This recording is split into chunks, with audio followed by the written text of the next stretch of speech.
We lost our school leadership.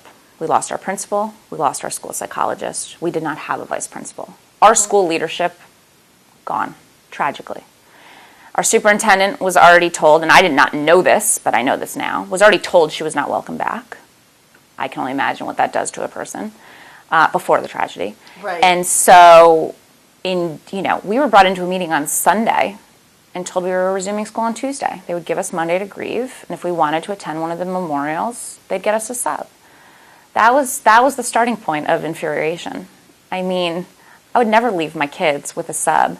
And then when I sought out therapy, which I very much did late in December, I went there for two reasons. The first and foremost was making a plan for my kids. I knew we were going to be in a new space. I didn't know what it was going to look like. I was aware that there wasn't going to be somewhere to hide. And so we devised a plan of those 5 items that I write about in the book. And sure enough, when my kids resumed school with me, on multiple occasions, their question was, where do we go if a bad guy comes? Where are we going to hide? What would we do? I couldn't answer that for them.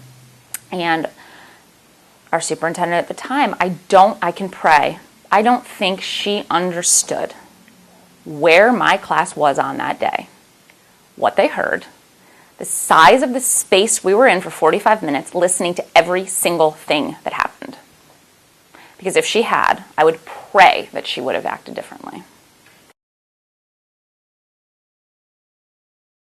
This amazing gentleman has a program in New Jersey for the Substance Abuse Alliance to go in and speak to 8th graders. He formulates a bunch of us and inspire them to not use drugs and not go down the wrong path, because they had a huge heroin epidemic in their town where many died 20 years ago.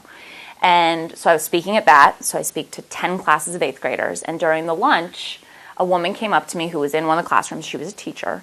And she said, I just want you to know that my husband's best friend led the SWAT team into your classroom that day. And when he opened that door, he has absolutely no words for the sight he saw. And so knowing that because no one could tell me that they saw me in there.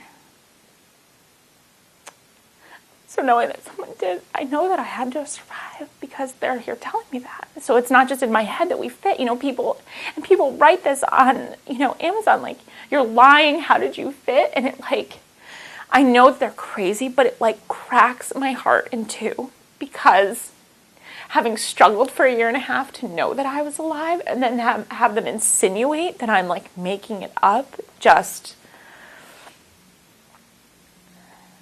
There's a special place in hell for them, so that's where they'll be going.